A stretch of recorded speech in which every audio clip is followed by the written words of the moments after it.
Hi, thank you so much for joining us. I am Carrie Breedlove. I'm the program coordinator for Recovery to Practice here on Facebook, and we are housed at the University of North Texas, supported by and funded by the Hogg Foundation. And so we're so thankful for their support and the ability to do all that we've done with Recovery to Practice over the last few years. And our big initiative this year has been to reach out to colleges. So guess where we are? We are on the campus of the University of Texas at El Paso, UTEP. And so we are so excited to be collaborating with them. As you can see, I have some special guests here today, and I'm going to let them introduce themselves and tell you a little bit about who they are. Hi, I'm Dr. Eden Robles. I am Director in Empower Change, the Paso Norte Center for Mental and Emotional Wellbeing, and Research Assistant Professor here at the Department of Psychology. I'm Neil Chumbler, Dean of the College of Health and Public Service at UNT, and it's a great pleasure to be with you today. And I'm Linda Holloway. I'm the Interim Associate Vice Provost for Faculty at UNT, and have also been collaborating with Carrie on the Recovery to Practice grant that the Hogg Foundation has funded. Awesome. Well, Eden, tell us a little bit about Empower Change and some of the things that you guys are doing here at UTEP that you're most proud of. Sure. So Empower Change is a backbone organization for collective impact in mental and emotional well-being. We are the leading backbone organization for the Paso Norte Health Foundation. We get to do a lot of really cool things as Empower Change.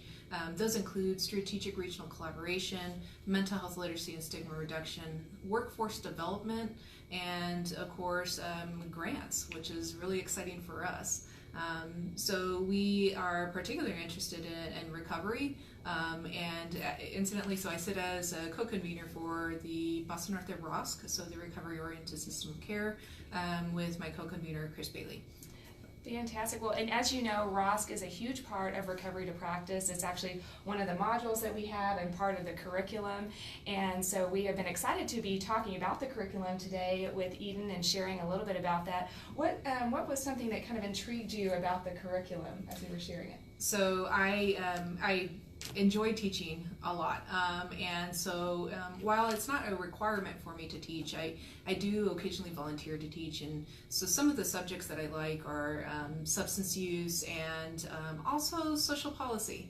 And so when I was looking at your curriculum and the core objectives, I was very excited to see that there was a sort of legislative spin to them, and that particularly excites me because it's essentially it's putting the two together, and I honestly feel that if you're going to work in substance use, you really do need to pay attention to what's going on in legislation and prepare your students to be able to go into the field knowing that policy does matter and does affect the services that your community receives and what you're able to provide. Absolutely. We also talked a little bit about stigma, and when you're just coming into the field, sometimes there's a transition of just learning about some of the things that have been stigmatizing in the field of addiction and recovery. And so that's something that's infused throughout the curriculum, and something that I know you had mentioned was really important for students to know about. Yes, absolutely. Many times we'll come in with, students will come into my class and I have these preconceived notions about what a person who is struggling with substance use or struggling with a mental health condition is. And that is often shaped by their own experiences or the experiences of others and how that has been relayed to them. And so it is my responsibility, and it is also my joy to be able to kind of guide the students through that and start to think critically about that and think about how that is going to influence their ability to work with the community that they really want to serve. And that's something that we're so excited about, is being able to train up students so that they are better professionals in the field, which means individuals who are in recovery are going to get better assistance, and best practices are going to be used. And so we're so excited to have this opportunity. Thank you so much for having us out here. It's been really wonderful. We have several different meetings that we have today, and I know we've already been a part of a few. Tell us a little bit about why you guys decided to come all the way out to El Paso. Well, being a new dean of the College of Health and Public Service, I'm always looking for collaborative opportunities, and UTEP has a collaborative spirit. And talking to the provost this morning at UTEP, he gave some great ideas of how our College of Health and Public Service and different academic units here on the campus of UTEP could collaborate on research projects, pedagogical projects, and also clinical program opportunities. And so I'm excited about where the future will be for the College of Health and Public Service in the space of collaborating with UTEP. Yes, awesome. Yes, and likewise, when we wrote the grant, as I explained, we were a little bit ambitious. We wanted to not only train those who were current practitioners, but also to infuse the material into those in pre-service. And we've just been very impressed with the welcome that we've received here at UTEP. Of course, UNT and UTEP are both now Tier 1 research universities. Got to put in a plug in for that. As well as we're both Hispanic serving institutions.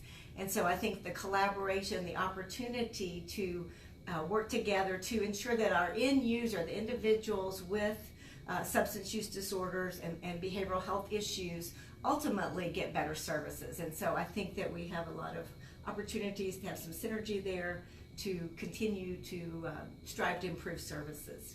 Yes, and we have an opportunity here in El Paso tomorrow at Casa Vida to have a whole day training. It's a free training, CEUs the whole day long, that are covering the entirety of the Recovery to Practice curriculum, the 9-module curriculum. Of course, we have that expanded curriculum that we've been sharing here with UTEP and other universities. So tell us for sure if you're catching us on that replay where you're tuning in from, and if you are outside of Texas, or even if you're in Texas and you're connected with community colleges or universities, we would love to get this free curriculum into their hands and let them take a look at that. So we'd love to know where you're coming in from so we can share that with them. Now, I'm a huge fan of sneak peeks and behind the scenes kind of stuff, as you know.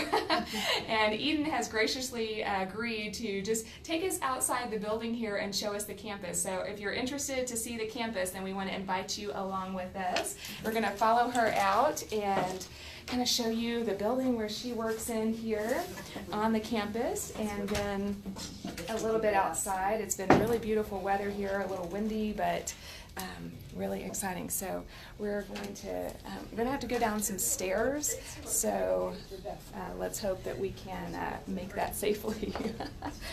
Okay, so now Eden, who else is in this building here with us? So this entire level is mostly behavioral health, so neuroscientists. It's a great group to work with. They're very energetic and just one of the best groups that you could possibly hope to work with. And we also, of course, have some of our social psychologists here on this floor.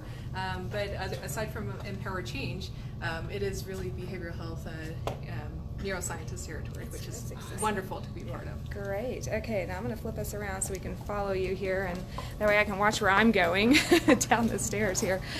But I really love just seeing the campus, and just even the architecture we were talking about was just so neat to see and different from where we're from in North Texas. All right, here we go. Now, with Empower Change, what are some of the things that you guys have done recently that have just been a great collaboration in the community? So one of the things that we've recently done, over the past year, we were working with the Comisión de Salud and Menas, and that is under the direction of Dr. Marta Sanchez. And on Friday, what we were able to do was to sign a declaration of intent to collaborate. That was super exciting for us to have that opportunity to kind of say, you know what, we both care about this community, we both care about the behavioral health workforce. How do we unite what we have as far as our resources, our thoughts, our ideas? How do we make this better for our community? So it was one of the first of many, and so what our project is called is the Binational Collaborative Project in Mental Health. And it is essentially, it's dedicated toward continuing education for our behavioral health professionals. And so we were really excited to also have LADDER. So LADDER is the Latino Alcohol Health Disparities Research Center, and that is under the direction of Dr. Craig Field, who also happens to be in this building with us. And so he provided, him and his center, so his trainers, Pati Juarez and Reina Puentes, and some of his other staff were there to help provide MI training to the behavioral health professionals of Ciudad Juarez. Wonderful, yeah, and that's that's exciting. For those who may not know, MI is motivational interviewing, and so that's always a really important tool to have and to know about as a counselor, and really anyone can benefit from that. Okay, so this is really awesome. We're kind of on I guess a hill almost here, and we just want to pan around and show you some of the campus Just a really beautiful campus here at UTEP. A lot of really gorgeous scenery here, and the mountains. I know we can't probably really see them from here, but maybe they're out in the distance. Yeah, here, we'll turn you around that way so you can see them right back out there. Yeah, great.